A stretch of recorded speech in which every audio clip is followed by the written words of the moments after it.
भारत और चीन के बीच सीमा पर जारी तनाव के बाद पहली बार दोनों देशों के राष्ट्राध्यक्ष आमने सामने होंगे।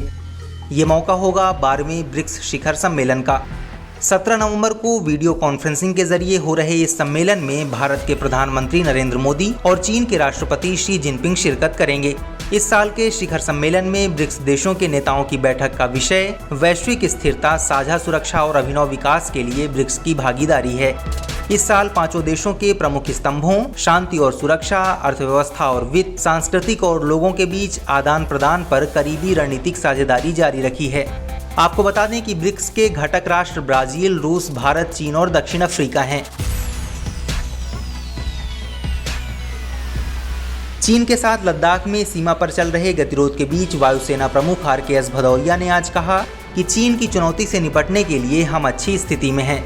सालाना प्रेस कॉन्फ्रेंस में एयर चीफ मार्शल भदौरिया ने देश के सामने मौजूदा चुनौतियों को जटिल बताते हुए कहा कि हम 2 मोर्चों पर जंग समेत किसी भी संघर्ष के लिए तैयार हैं। वायुसेना किसी भी चुनौती का मुंहतोड़ जवाब देने के साथ जीत हासिल करने के लिए हर वक्त तैयार रहती है। वायुसेना चीफ भदौरिया ने कहा कि लद्दाख ही नहीं, कई ऑपरेशनल इलाकों में वायुसेना ने लड़ाकू विमानों की तैनाती कर रखी है। लद्दाख तो काफी छोटा इलाका है, हमने कई ऑपरेशनल इलाकों में अपनी तैनाती कर रखी है ताकि किसी भी आपात स्थिति में हम तुरंत सक्रिय हो पाएं। जहां तक चीन को चुनौती देने की बात है, हाँ, हम उन्हें किसी भी वक्त चुनौती दे सकते हैं। उन्होंने कहा कि चीनी सैनिक इस समय हर साल आते थे, लेकिन इस बार उन्होंने अलग हरकत की। जैसे ही हमें पता चला, हमने तुरंत और बेहतरीन कार्रवाई की। बढ़ते तनाव के बीच हमने वास्तविक नियंत्रण रेखा पर सैनिकों की तैनाती की। सेना को जिस चीज की जरूरत थी, वायुसेना ने उसे पूरा किया।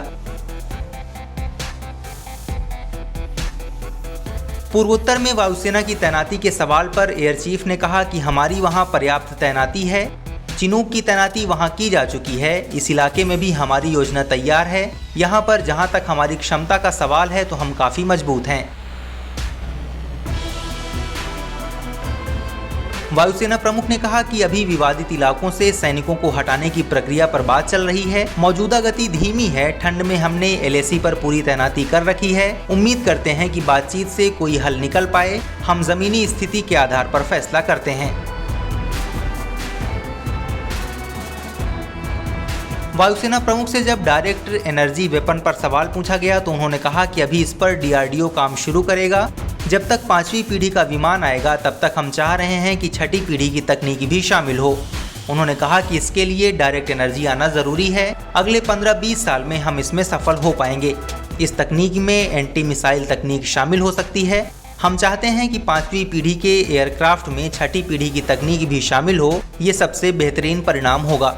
इस वीडियो में फिलहाल इतना ही। आप अपने सवाल और सुझाव हमें कमेंट करके बताइए।